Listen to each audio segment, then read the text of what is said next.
عالمی قوانین نہیں مانتا، جہاں چاہوں حملہ کر سکتا ہوں۔ دنیا میں کہیں بھی فوجی کارروائی سے مجھے صرف میری اخلاقیات روکتی ہے۔ امریکی صدر ڈونلڈ ٹرمپ نے خود کو عالمی قوانین سے ماورا قرار دے دیا۔ نیو یارک ٹائمز کو دھماکے دار انٹرویو میں اپنے عزائم دنیا کے سامنے رکھ دیے۔ کہا کہ بحیثیت کمانڈر ان چیف اپنے اختیارات کے حق کا فیصلہ کرتا ہوں۔ امریکی سالمیت اور مفادات کے تحفظ کے لیے کسی بھی ملک پر حملے کر سکتے ہیں، عالمی قوانین یا کسی معاہدے کے پابند نہیں۔ ایران میں بڑھتی ہوئی مہنگائی اور معاشی بحران کے خلاف عوامی احتجاج کا سلسلہ رک نہ سکا۔ مظاہرے 100 سے زائد شہروں میں پھیل گئے۔ 28 دسمبر سے جاری مظاہروں کے دوران سیکیورٹی اہلکاروں سمیت 45 افراد ہلاک ہو چکے۔ 2000 سے زائد مظاہرین کو گرفتار کر لیا گیا ہے۔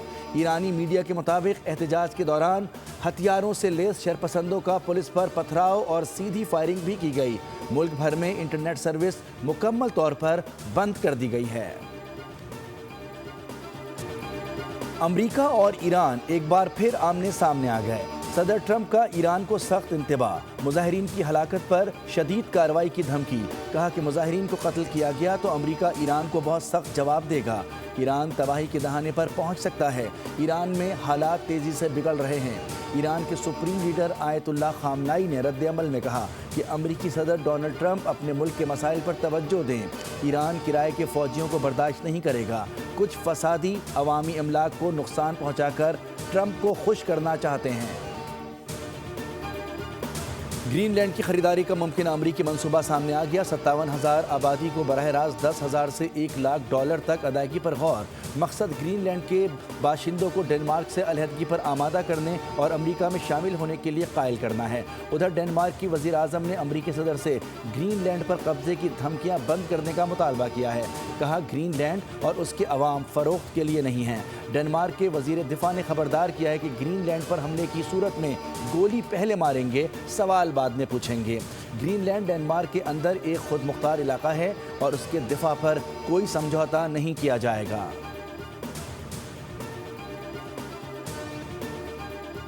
وزیر اعظم کی رمضان المبارک میں عوام کے لیے سود مند پیکج تیار کرنے کی ہدایات۔ کہا دہائیوں سے جاری یوٹیلیٹی سٹورز کے ذریعے مالی بے ضابطگیوں اور غریبوں کے استحصال کا رائج نظام حکومت نے شفاف نظام میں تبدیل کر دیا ہے۔ وزیر اعظم کی زیر صدارت وفاقی حکومت کے مجوزہ رمضان اور پچھلے سال رمضان پیکج کی تھرڈ پارٹی ویلیوڈیشن پر جائزہ اجلاس ہوا۔ وزیر اعظم نے کہا کہ غریب عوام میں رمضان پیکج کی امدادی رقوم کی فراہمی ڈیجیٹل پورٹلز کے ذریعے والیٹس کے ذریعے ہی کی جائے گی تاکہ عوام کی عزت اور تکریم مجروح نہ ہو۔ عوام کو امدادی رقوم کی ڈیجیٹل والیٹس کے ذریعے فراہمی کیش لیس معیشت کے اصول کے لیے بھی سنگ میل ثابت ہوگی۔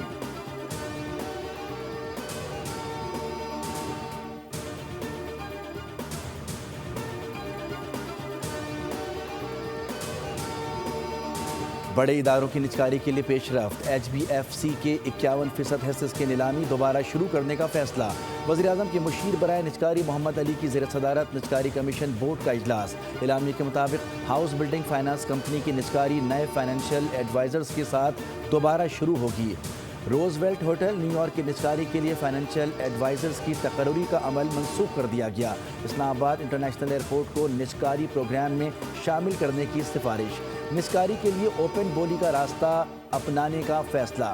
ہیسکو اور سیپکو کی نجکاری کے لیے ٹرانزیکشن کمیٹی قائم کر دی گئی۔ پاکستان کی بہترین سفارتی پالیسی اور ابھرتے عالمی کردار کی دنیا معترف۔ متوازن خارجہ پالیسی کے مثبت ثمرات سامنے آنا شروع۔ بہترین سفارتکاری کی بدولت پاکستان خطے میں مرکز نگاہ بن گیا۔ عالمی جریدے میں دہشت گردی کے خلاف یکساں دو ٹوک موقف کی عالمی سطح پر پذیرائی۔ پاکستان کے بیوقت امریکہ کے ساتھ تعمیری اور چین کے ساتھ اسٹریٹجک تعلقات ہیں۔ رپورٹ کے مطابق پاکستان نے متوازن انداز میں ایک ذمہ دار ریاست ہونے کا ثبوت دیا۔ چین نے پاکستان کی خطے میں بہترین سفارتکاری کو بھرپور انداز میں سراہا۔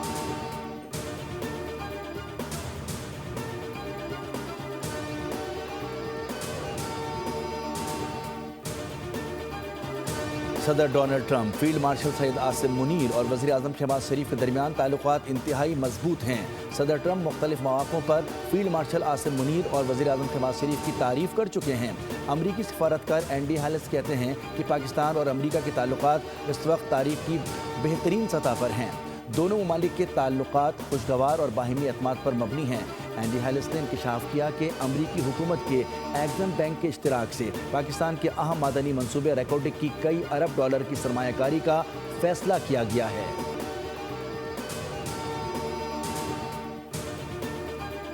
مجھے کوئی اور نہیں کہنے میں کہ P T I T T P کا سیاسی ونگ ہے۔ آج جو قوم خمیازہ بھگت رہی دہشت گردی کا، اس کے پیچھے کون ہے؟ اس کے پیچھے یہ طریقے انتشار ہے۔ یہی وجہ ہے کہ ان کے ترجمان بھی ٹی ٹی پی کے خلاف بات کرنے سے گھبراتے ہیں۔ انہوں نے ایگزیمشن لی ہوئی ہے ٹی ٹی پی سے، ان پر حملہ نہیں ہوگا کیونکہ یہ اس طرح کی اولیو برانچ ایکسٹینڈ کرتے ہیں۔ P T I T T P کا سیاسی ونگ ہے۔ پی ٹی آئی والے کالعدم ٹی ٹی پی کی سہولت کاری کرتے ہیں۔ قوم جو خمیازہ بھگت رہی ہے اس کے پیچھے تحریک انتشار ہے۔ وفاقی وزیر اطلاعات عطا رڑکی نیوز کانفرنس، کہا کالعدم ٹی ٹی پی پاکستان کی دشمن ہے، دہشت گردوں کا تعاقب کر کے ان کا خاتمہ کریں گے۔ کے پی میں ایسی حکومت مسلط ہے جن کے ذہن بہت چھوٹے ہیں۔ ایک شخص کی انا کی وجہ سے پاکستان آئسولیٹ ہوا۔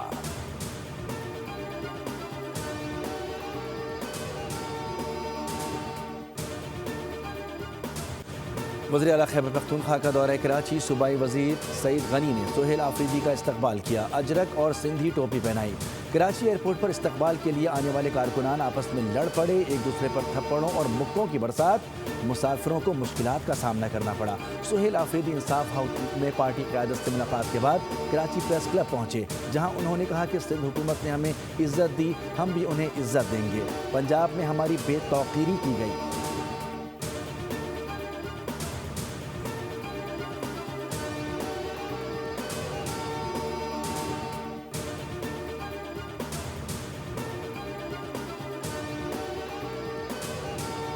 حکومت سندھ جمہوری اقدار پر مکمل یقین رکھتی ہے۔ وزیر اعلیٰ خیبر پختونخوا کو سیاسی اور سرکاری سرگرمیاں انجام دینے کی مکمل آزادی حاصل ہوگی۔ سندھ کے سینئر وزیر شرجیل انعام میمن کہتے ہیں پاکستان تحریک انصاف اور پیپلز پارٹی کے درمیان نظریاتی اور سیاسی اختلافات اپنی جگہ موجود ہیں۔ پی ٹی آئی تنقید کرتی ہے تو پی پی اس کا جواب دینے کا حق رکھتی ہے۔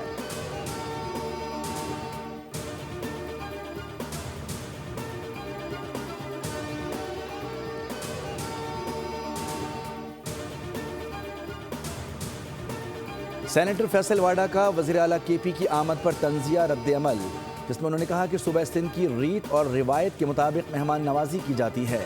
آنے والے کو سب سے پہلے ٹوپی مطلب ٹوپی پہنائی جاتی ہے۔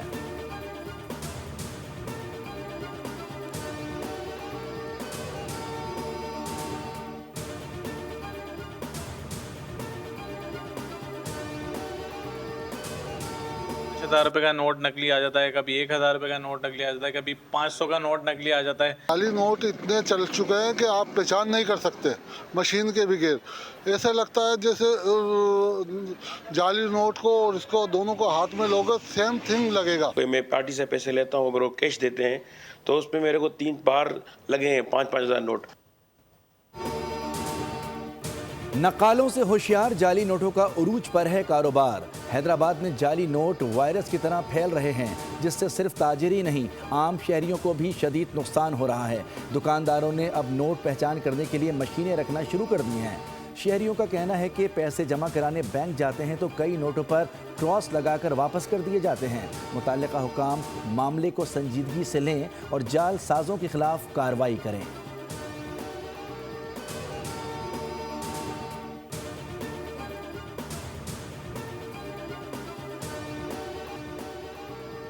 کراچی سے خیبر تک کڑاکے کی سردی، بالائی علاقوں میں ٹھنڈ نے دانت بجا دیے۔ ہنزا میں پارہ -21 ڈگری تک گر گیا، استور میں 19 اور چلاس میں -11 ریکارڈ کیا گیا۔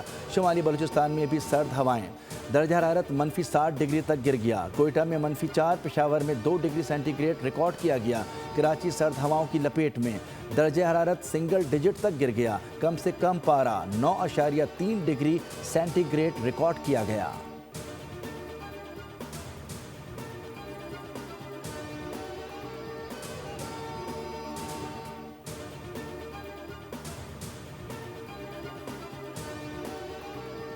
بنگلہ دیش کرکٹ بورڈ نے آئی سی سی کو بھارت میں سیکورٹی خدشات کے ٹھوس شواہد پیش کر دیے۔ بنگلہ دیشی میڈیا کے مطابق کرکٹ بورڈ کی قانونی مشیر نے ای میل کے ساتھ تقریباً 100 لنکس آئی سی سی کو بھیجے، جس میں T V reports, YouTube videos اور اخبارات کے تراشے شامل ہیں۔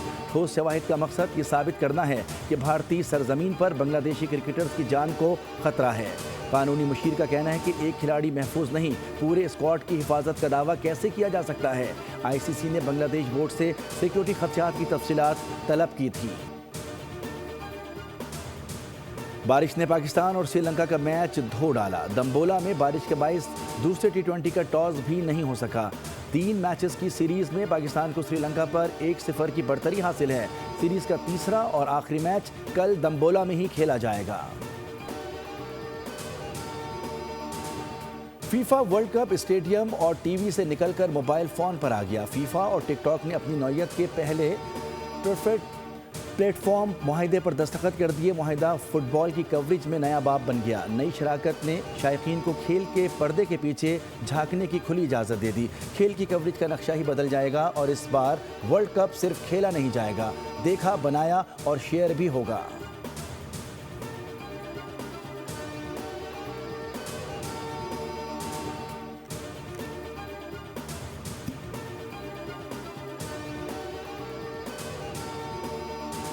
پاکستان فٹ بال کے لیے بڑا بریک تھرو۔ یوفا ایونٹ میں پاکستان کی پہلی بار انٹری۔ پاکستان یوفا فٹ بال ڈیولپمنٹ ٹورنامنٹ کا حصہ بن گیا۔ صدر پاکستان فٹ بال فیڈریشن کے مطابق پاکستان انڈر 16 ٹیم یوفا ٹورنامنٹ کھیلے گی۔ اپریل میں پاکستان یوفا ڈیولپمنٹ ٹورنامنٹ میں ایکشن میں دکھائی دے گی۔